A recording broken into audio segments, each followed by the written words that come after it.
ಸುಬ್ಬಾರೆಡ್ಡಿ ಸಾಹೇಬರಿಗೆ ಸುಪ್ರೀಂ ಕೋರ್ಟಲ್ಲಿ ಯಶಸ್ವಿ ಸ್ಟೇ ಸಿಕ್ಕಿದೆ.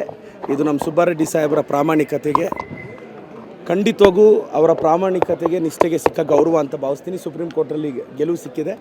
ನೆಕ್ಸ್ಟು ಸೆಪ್ಟೆಂಬರ್ವರೆಗೂ ಹೋಗಿದೆ. ಈಗ ನಮ್ಮ ಸುಬ್ಬಾರೆಡ್ಡಿ ಸಾಹೇಬರು ಶಾಸಕರಾಗಿ ಮುಂದುವರಿತಾರೆ. ಅವ್ರಿಗೆ ಒಳ್ಳೆ ಭವಿಷ್ಯ ಇದೆ. ಇದು ನಮ್ಮ ಕಾಂಗ್ರೆಸ್ ಪಕ್ಷಕ್ಕೆ ಸಂದ ಜಯ ಅಂತ ನಾನು ಭಾವಿಸ್ತೀನಿ ಸರ್. MLA ಬಾಲಕೃಷ್ಣ ಅವರು ನಿನ್ನೆ ಬರ್ತಡೇ ನೆಪದಲ್ಲಿ ಒಂದು 30-40 ಶಾಸಕರನ್ನು ಕರೆದಿದ್ರಂತೆ.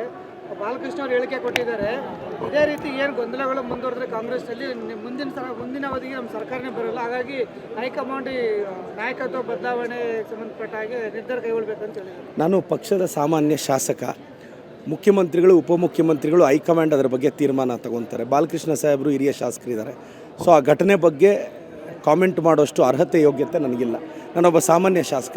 ಅದೇನಿದ್ರು ನಮ್ಮ ಪಕ್ಷ ನೋಡ್ಕೊಳ್ಳುತ್ತೆ ಅನ್ನೋದು ನನ್ನ ಅಭಿಪ್ರಾಯ ಸರ್. ಆಹ್ವಾನ ಇತ್ತು ಅಂತ ಸರ್, ತಮಗೇನಾದರೂ ಆಹ್ವಾನ ಇತ್ತು ಸರ್ ಆ ಮೀಟಿಂಗ್ ಏನಾದರೂ ಸರ್ ಸಭೆಗೆ? ಸರ್ ಆಹ್ವಾನ ಅಂತಲ್ಲ, ನನ್ನ ಗಮನಕ್ಕೆ ಬಂದಿಲ್ಲ. ನಾನು ಸ್ವಲ್ಪ ಬ್ಯುಸಿ ಇದೆ, ಕಂದಾಯ ಕಾರ್ಯಕ್ರಮದ ಇಲ್ಲಿ ಕ್ಷೇತ್ರದಲ್ಲಿದ್ದೆ. ಭಾಳಷ್ಟು ಜನ ಬಾಲಣ್ಣ ಸಾಹೇಬ್ದು ಬರ್ತಡೇ, ನಾನು ಅವ್ರಿಗೆ ಶುಭಾಶಯ ತಿಳಿಸ್ತೀನಿ. ಬಟ್ ಅವ್ರು ಭಾಗವಹಿಸಿದರೆ ಅದಕ್ಕೆ ರಾಜಕೀಯ ಬಣ್ಣ ಕಟ್ಟೋದು ಬೇಡ ಅನ್ನೋದು ನನ್ನ ಅಭಿಪ್ರಾಯ. ಎಸ್ 31 ಜನ ಸೈನ್ ಹಾಕಿದ್ವಿ. ನೆನ್ನೆ ಸಿದ್ದರಾಮಯ್ಯ ಸಾಹೇಬರು ಕ್ಲಿಯರ್ ಕಟ್ಟಾಗಿ ಹೇಳಿದ್ದಾರೆ ಫಸ್ಟ್ ಟೈಮರ್ಸ್ ಕೊಡಲ್ಲ ಅಂತ. ಈಗ ನಮಗೂ ತುಂಬ ಕ್ಲಾರಿಟಿ ಇದೆ, ಫಸ್ಟ್ ಟೈಮರ್ಸ್ ಕೊಡಲ್ಲ ಅಂತ.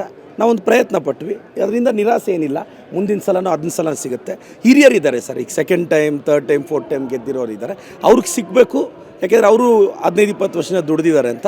ನಮ್ಮ ಯಾವ ಹೊಸ ಶಾಸಕರಿಗೂ ಒಂದು ಪ್ರಯತ್ನ ಅಷ್ಟೇ, ಯಾರಿಗೂ ನಿರಾಸೆ ಇಲ್ಲ. ಈಗ ನಮ್ಮ ಜಿಲ್ಲೆಯಲ್ಲಿ ನಮ್ಮ ಸಚಿವ ಸಾಹೇಬರು ಒಳ್ಳೆ ಕೆಲಸ ಮಾಡ್ತಿದ್ದಾರೆ. ಸುಬ್ಬಾರೆಡ್ಡಿ ಸಾಹೇಬ್ರಿಗಾದರೂ ಅವಕಾಶ ಸಿಗಲಿ, ಸೀನಿಯರ್ಸ್ಗೆ ಸಿಗಲಿ, ಕಮ್ಯುನಿಟಿ ವೈಸ್ ಆದರೆ ನಮ್ಮ ಸೀತಾರಾಮ್ ಸಾಹೇಬ್ರಿಗೆ ಸಿಗಲಿ ಅನ್ನೋದು ನಮ್ಮ ವಾದ ಅಷ್ಟೇ ಸರ್. ಕಾಂಗ್ರೆಸ್ನಲ್ಲಿ ಯುವ ಶಾಸಕರಿಗೆ, ಯುವಕರಿಗೆ ಆದ್ಯತೆ ಇದೆ ಸರ್. ಖಂಡಿತವಾಗೂ ಯುವಕರಿಗೆ ಆದ್ಯತೆ ಇರೋದಕ್ಕೆ ನಾನು MLA ಮಾಡಿರೋದು, ನನ್ನಂತವನಿಗೆ B ಫಾರ್ಮ್ ಕೊಟ್ಟಿರೋದು. ಅದರ ಅರ್ಥ ಏನು ಗೊತ್ತಾ ಸರ್, ಈಗ ನಾನೇ ಒಂದು 5 ಸಲ ಗೆದ್ದಿರ್ತೀನಿ, ಮಿನಿಸ್ಟರ್ ಆಗಬೇಕು ಅಂತ ಆಸೆ ಇರುತ್ತೆ. ಯಾರೋ ಫಸ್ಟ್ ಟೈಮ್ ಬಂದಿರೋನು ಮಿನಿಸ್ಟರ್ ಎತ್ಕೊಂಡ್ಬಂದ್ಬಿಟ್ರೆ 5-6 ಸಲ ಗೆದ್ದಿರೋರಿಗೆ ಏನಾಗಬೇಕು? ಸೊ ಇದು ಒಳ್ಳೆ ತೀರ್ಮಾನ. ನೆನ್ನೆ ನನ್ನ ಹತ್ರ ಅಲ್ಲ, ಪ್ರೆಸ್ ಮೀಟ್, ಉಡುಪಿಯಲ್ಲಿ ಪ್ರೆಸ್ ಮೀಟಲ್ಲಿ ಹೇಳಿದ್ರು ಫಸ್ಟ್ ಟೈಮರ್ಸ್ಗೆ ಕೊಡಬಾರ್ದು ಅಂತ ತೀರ್ಮಾನ ಮಾಡಿದ್ದೀವಿ ಅಂತ. ಈಗ ನಾವು ಫಸ್ಟ್ ಟೈಮರ್ಸ್ ಎಲ್ಲ ಮಾತಾಡ್ಕೊಂಡ್ವಿ, ಹಣ ಈಗ ಕೊಡಲ್ಲ ಅಂತ ಹೇಳಿದ್ದಾರೆ. ಆರಾಮಾಗಿರೋಣ, ಯಾವುದೇ ಪ್ರಯತ್ನ ಇನ್ನು ಮತ್ತೆ ಬೇಡ. ಸಚಿವ ಸ್ಥಾನದ ಆಸೆಯಿಂದ ಹಿಂದೆ ಸರಿತಿದ್ದೀರಿ ಅಲ್ಲ, ನಾವು ಫಸ್ಟ್ ಟೈಮರ್ಸ್ ಎಲ್ಲ ಹಿಂದೆ ಸರಿತಾ ಇದ್ದೀವಿ.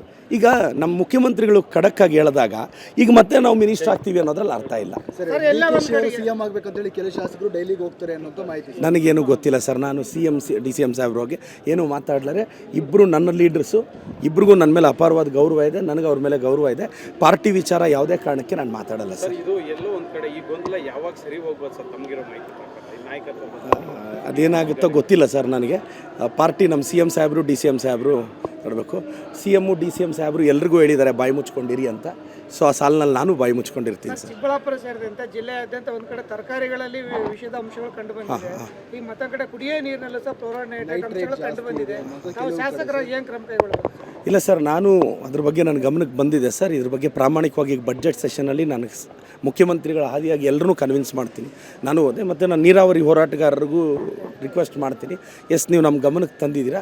ಪ್ರತಿಯೊಂದು ನಾನು ನಿಮ್ಮ ಪರ ಶುದ್ಧೀಕರಣ ಆಗಬೇಕು ಅನ್ನೋದು ನನ್ನ ವಾದ ಇದೆ. ನಿಮ್ಮ ಪರ ನಾವಿದ್ದೀವಿ. ಯಾವುದೇ ಕಾರಣಕ್ಕೆ ನಿಮ್ಮ ಪ್ರತಿ ಅಭಿಪ್ರಾಯವನ್ನು ಗೌರವಿಸ್ತೀವಿ. ಇದ್ರ ಬಗ್ಗೆ ನಾನು ಫೈಟ್ ಮಾಡ್ತೀನಿ ಸರ್ ಸೆಷನಲ್ಲಿ. ನಾನು ಅದಕ್ಕೆ ಸಪೋರ್ಟ್ ಇದೆ. ನಾನು MLA ಆಗೋದಕ್ಕಿಂತ ಮುಂಚೆನೂ ಅದ್ರ ಬಗ್ಗೆ ನಾನು ಫೈಟ್ ಮಾಡಿದ್ದೀನಿ, ನನ್ನ ಸಪೋರ್ಟ್ ಇದೆ. ಆದರೆ ನಾನೊಬ್ಬ ಶಾಸಕನ ನನ್ನ ಲಿಮಿಟಲ್ಲಿ ಸಾಧ್ಯ ಇಲ್ಲ. ಅದು ಎಲ್ಲರೂ ಒಪ್ಪಬೇಕು, ಅಂದರೆ ಸಚಿವರು ಒಪ್ಪಬೇಕು, ಸಂಬಂಧಪಟ್ಟ ಇಲಾಖೆ ಒಪ್ಪಬೇಕು, ನಮ್ಮ ಮುಖ್ಯಮಂತ್ರಿಗಳು ಒಪ್ಪಬೇಕು. ಅವ್ರನ್ನ ಒಪ್ಪಿಸೋ ಪ್ರಯತ್ನ ಪಡ್ತೀನಿ. ಜನರ ಆರೋಗ್ಯದ ದೃಷ್ಟಿ ಬೇಕಲ್ಲ? ಒಪ್ಪಿಸ್ತೀವಿ ಸರ್, ಒಪ್ಪಿಸ್ತೀವಿ. ಟೆರಿಷರಿ ಟ್ರೀಟ್ಮೆಂಟ್ಗೆ ಆಗ್ತಿದೆ ಸರ್. ಯಾಕೆಂದರೆ ಇದು ಅದಾಗಬಾರ್ದು. ನಾನು ಒಪ್ಪಿಸ್ತೀನಿ ಸರ್ ಸರ್ಕಾರದಲ್ಲಿ. ಸ್ವಲ್ಪ ಸಮಯ ಬೇಕಾಗುತ್ತೆ ಸರ್. Thank you sir.